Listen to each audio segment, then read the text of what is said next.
Hi everybody, it's Erin. I'm coming to you from Michigan tonight to talk to you about my Heritage Evaluation Part 2 of the Hackley and Hume Historic Site. The Hackley and Hume Historic Site is part of a larger organization called the Lakeshore Museum Center.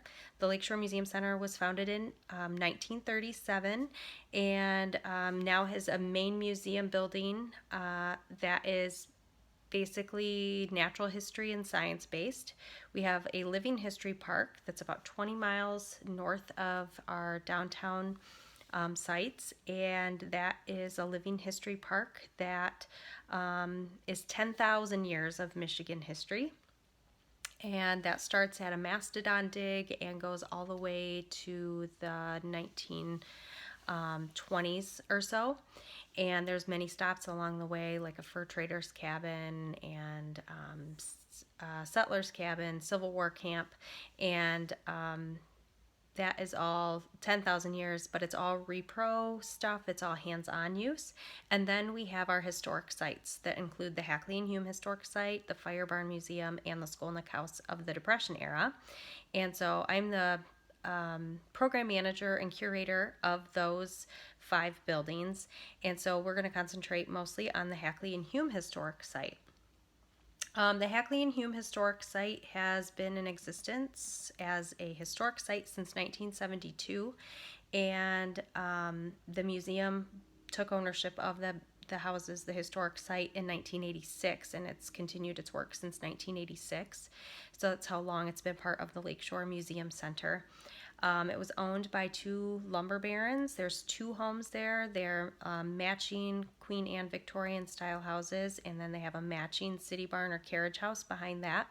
And so they were occupied. One was only occupied by the Hackleys for 15 years, and then the Hume house was occupied till 1952 when they sold the house to a daycare. And so then they became businesses, and then they became historic landmarks. And now they are historic house museums.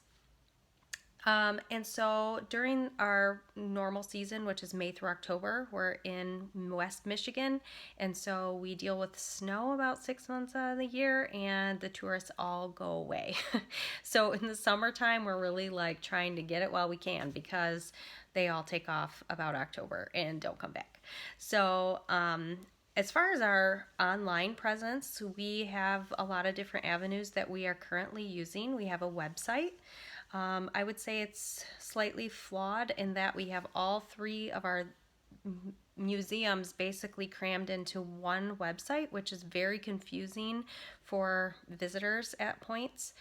We have Michigan's Heritage Park, which is 20 minutes away from our downtown campus, and if somebody signs up for a program and comes downtown, for them to travel up to the park because there was a confusion is a little bit of a problem. And so we're working actually with a marketing company who I'll talk about in a few minutes when I talk about the marketing a little bit further, about how we are going to combat that. Do we need our own separate pages? How are we going to make sure that everybody knows we're under the umbrella of the Lakeshore Museum Center, yet we are these unique, experienced sites throughout the organization? The website does have the 3 categories: the historic sites, the main museum center, and Heritage Park kind of listed. We have a combined calendar of all of our events, which is a little bit messy for the reasons that I spoke of just a second ago. Mostly, I think my change that I would make, that I'm working on making with our marketing company, is kind of getting more of a list type of option for our visitors and for our patrons to kind of see in each of our categories. So if they click on the historic sites, they see all of the events happening there. They see all the programs happening there. And I think that might ease a little bit of the confusion. In addition, having the calendar with everybody's programs and events is helpful for certain things, but it can be a little bit of hard to troubleshoot if you are looking for something specific at a specific site, because there's so much on the calendar at this point. We're doing so many programs and so many events, which is a new thing for us in the last 5 years. We have a new director who's been with us for about 4 years, and that's really her drive, is programs and exhibits and events and fundraisers. And so our museum has changed drastically in the last 4 years. I've been involved with the museum for about 6 years, so changing over directors, changing over basically a brand new staff, and opening that Michigan's Heritage Park has been a huge undertaking for the museum. We're growing at rapid rates, and with growth is lots of growing pains to go with it. So it takes a lot of patience and a lot of agility to just jump in and out of whatever is happening or deciding not to happen at any given second. So anyways, back to our online presence. We also have Facebook pages for each of our 3 sites. So we have the Hackley and Hume Historic Site page, we have the Lakeshore Museum Center page, and Michigan's Heritage Park. So that's really where we try to promote a lot of our events and programs, and that does help with the wonky calendar system that's on our website. But not everybody in our community and travelers are on Facebook or some kind of social media platform. So, especially at Hackley and Hume Historic Site, we typically have, a lot of our visitors are retired and they're traveling, and they may not be connected with what we're doing on social media. We also have an Instagram account. However, our marketing firm thought it'd be best if we had one Instagram account, so it's under the Lakeshore Museum Center. So if they're looking for something Hackley and Hume specific, they may not find it by searching Hackley and Hume Historic Site, because it's all under the Lakeshore Museum Center. So again, we're kind of confusing in that way. And we don't do Twitter. We tried Twitter, and in West Michigan, in Muskegon especially, it is just a dud. It's like nobody does Twitter here. We're kind of aliens in that sense in 2018. I always say that we always catch on to things about 10 years later than when it's popular. So see you in a couple years, I guess. We recently, in last fall, our director let go our marketing director, who had been at the museum for about 15 years and was hired underneath the last leadership, and she really tried to work with her on new techniques and tips and how we can market better. And things were really, really rocky as far as marketing went for a very long time. We have 3 program managers, one at the historic sites, which is me, and then one at Heritage Park and one at our Lakeshore Museum Center. And so each one of the program managers we were doing all of the marketing on our own with some assistance with our marketing director. So that was really not working out. So she was let go in September. Then we did all of our own 100%, and until about January, and we hired a marketing firm in our city called Revel. And it was a challenging start, because they really bit off, I think, more than they thought they were biting off with 3 of our sites. They thought we weren't doing as much as we actually are, which is part of our problem, is that we are creating really great programs and really great events, but the word is not reaching to our entire community of about 38,000.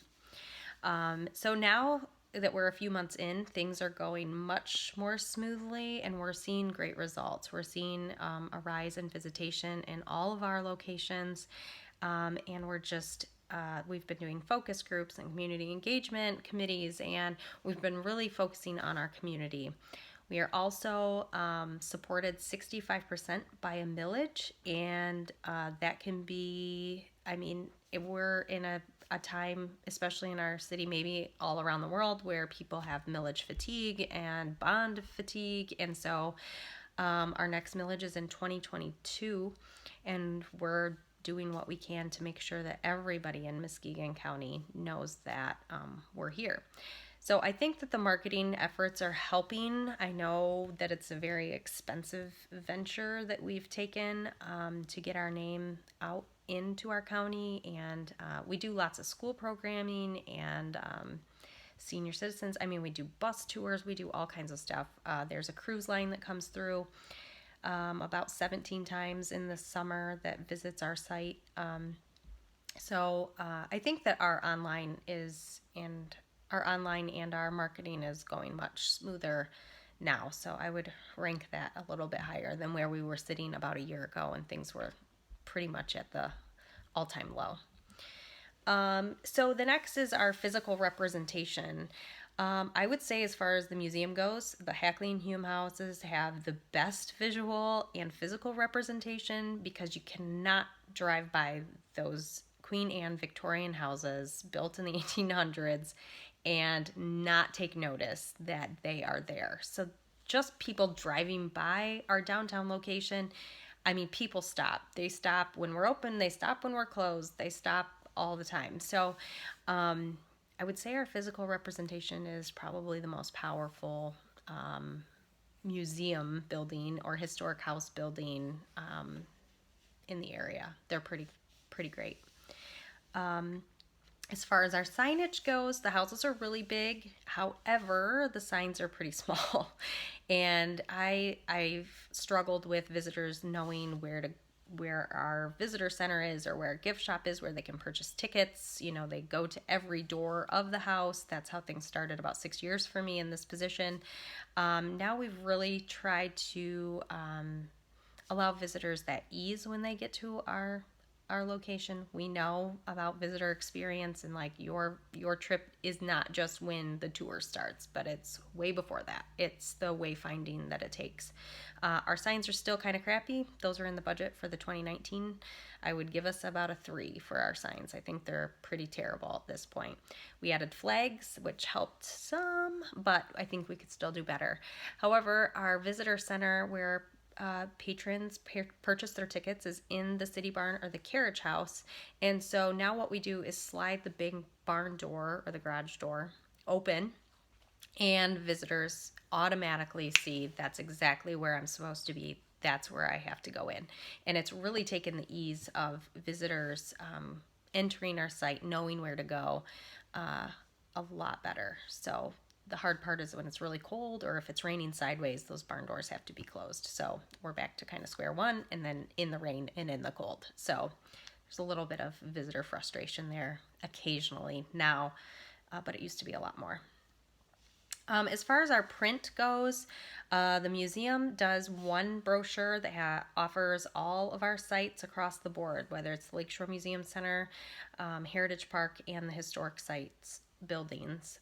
We also do our own, we call it the wood brochure, because the Hackley and Hume houses, they were all made, they were built by lumber barons, and they offer many different species of Michigan wood throughout each room. So they're themed. And so we have kind of a little bit of like a timeline and just some very basic information to hand visitors about the different woods, the different paints, how many different paints are in the house, because there's like 137 different colors of paint inside and many colors on the outside. Being Queen Anne Victorian houses and architecture, they just have a lot of color and a lot of detail going on. So we break that all down for visitors, and many of them enjoy that. We also, I kind of developed with our marketing company this spring a rack card, and the rack card has kind of basic information on the back, on the front, and then on the back has a list of all of our events, kind of the same way I was talking about for the website eventually that we would like to have. Just that we can pass our local visitors. They come through with their families and friends, and it's nice to be able to show them the different events and different things that we're having throughout the summer and the off season in that January through April time period. We're starting to do programming more during those times as well. And then we also have... I didn't really put this as print, but we have interpretive staff members who are like our docents that give the guided tours. So our tours go out every 20 minutes from 10 o'clock to 4 o'clock, Thursday through Monday. We're closed on Tuesdays and Wednesdays. We just don't have a lot of traction, or as much traction as we do the other days. So we have 9 paid part-time seasonal staff that work for the site. Then myself as the site program manager and curator, and then there's an assistant program manager and assistant curator who is full-time and works directly with me. And then we have a historic preservationist who works full-time, and he has a group of volunteers that work with him. And then we have about 25 volunteer docents that offer up their time. Some of them have been here for like 40 years. Some of them have been involved for just a couple months. So we have a wide range of people offering their skills to communicate with our visitors about these little local treasures of ours. The price points we have for our tours, they are $10 for adults, they're $8 for seniors 65 and older, and they are $5 for kids 2 to 12. And so I had to think about that because we just started a new pricing structure this season. And that gets you into the Hackley and Hume site, including the City Barn at the Carriage House. It also gets you to the Fire Barn Museum and to the Skolnick House of the Depression era.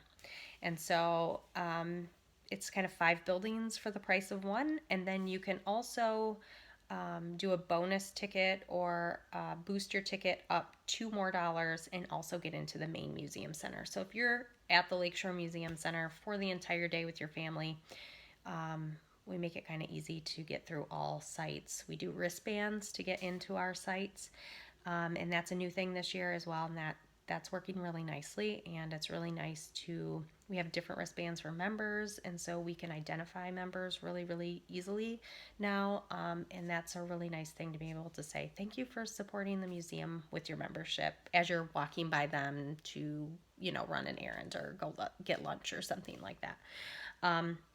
So I would say that that's a really nice personal connection that we can have with some of our visitors. And so then we have different prices for all of our programs and events. Most of our programs run about $20, and then we do a $5 discount for members, which I think is a really nice perk. So I would rate us pretty high in that evaluation spectrum. The overall impression of the success of achieving our mission with our current leadership and vision. So our mission at the Lakeshore Museum Center is to preserve and interpret through exhibits, education programs, the natural and cultural history of Muskegon County.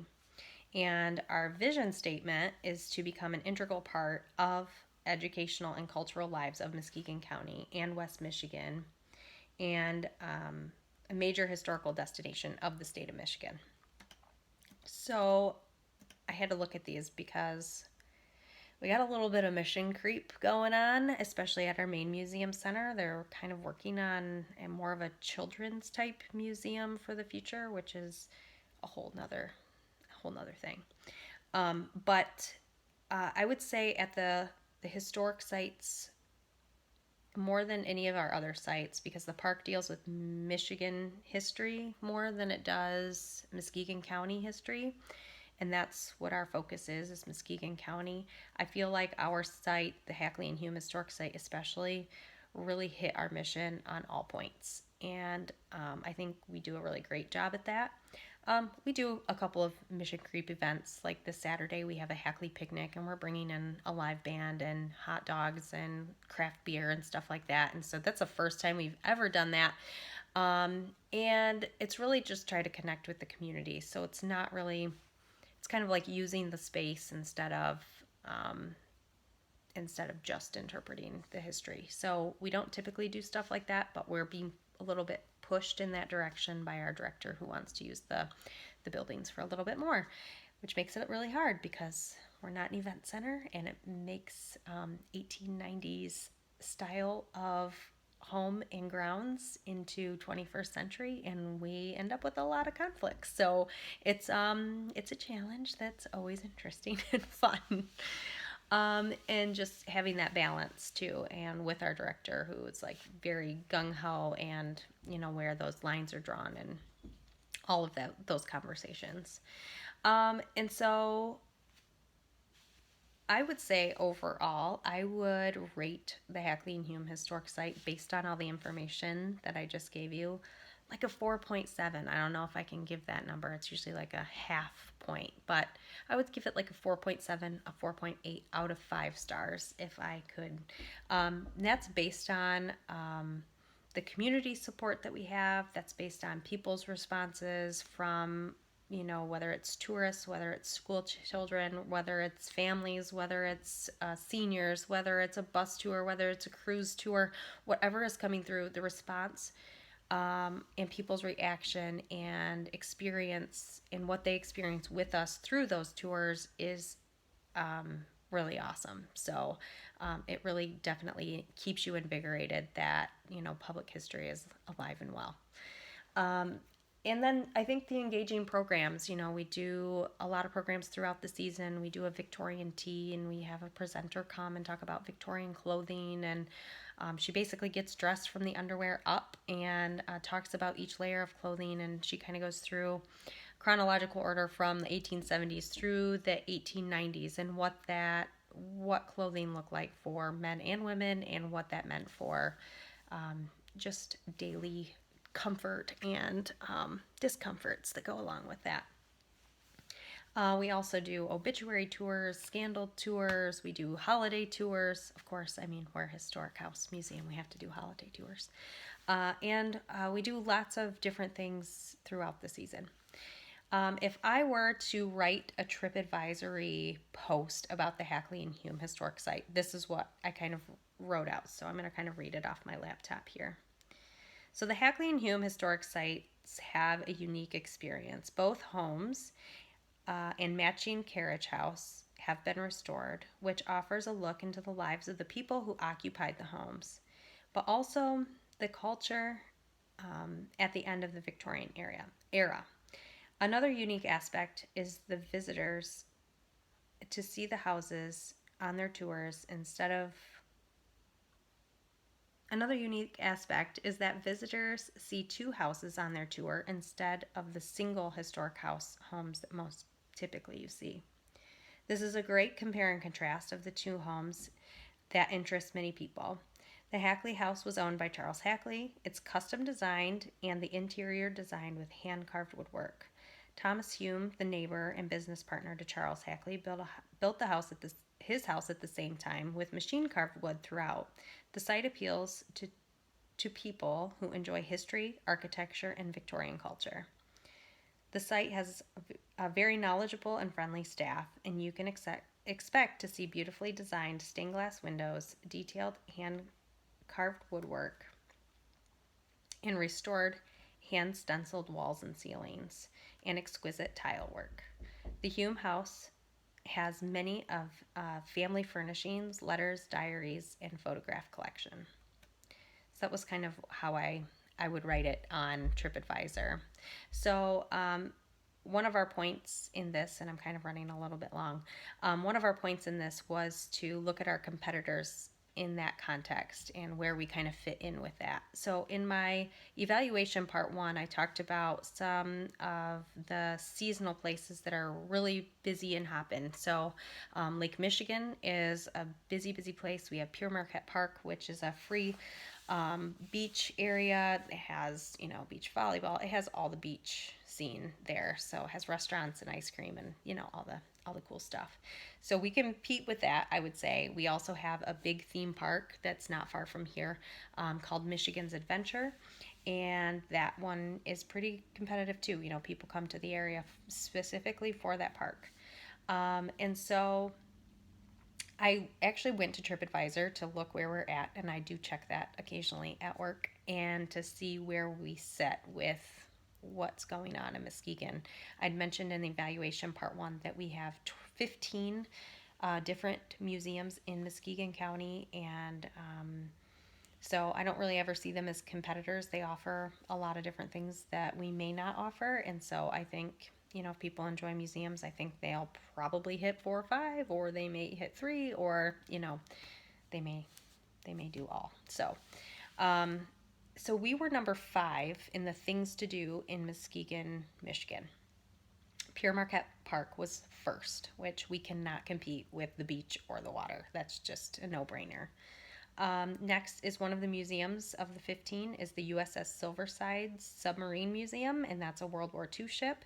That draws in a lot of visitors from all across the country, as well as the USS LST 393 that sits on our shore. That's a toured boat as well. And so those World War II boats, They're really awesome, and people come from all over to see them, and they're number 3. Then we have Hoffmaster State Park. So it's one of our Michigan state parks. Again, it's like beaches and dunes and campgrounds. It's awesome. So they're number 4. And then we come in number 5, which is awesome because usually Michigan's adventure comes before us. And so we're killing it. So I'm pretty excited about that. And then we have Muskegon State Park, which is again kind of like Hoffmaster. It's got the dunes and the beach and the whole thing. And then our art museum in town, which is a fabulous art museum. They're in 7th, and then Michigan's Adventures in 8th. So it was kind of cool to see how many cultural institutions are beating the theme park this year so far. So I will say with that is that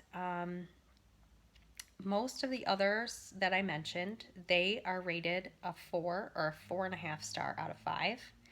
Ours was the only one that starred a 5. But with that, there's a little bit of variance because we only had about 108 people mark and give us a review, where Michigan's Adventure had over 800. So I guess if you have more, there's a good chance you might have more negative things to say, or maybe not as positive. So that's kind of my evaluation in a nutshell. I think overall, I would say 4.7 or 4.8 this site is doing, and I really try to look at things really objectively and not like they're my babies that I've been working on for 6 years.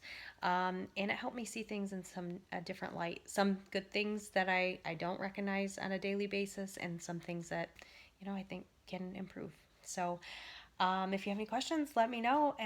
Thank you. And I can see now how lectures can get so long so quickly. So, but I've enjoyed every second of it. So I hope you enjoy this. If you have any questions for me, I'd be happy to answer them. Thanks, and have a good evening. Bye.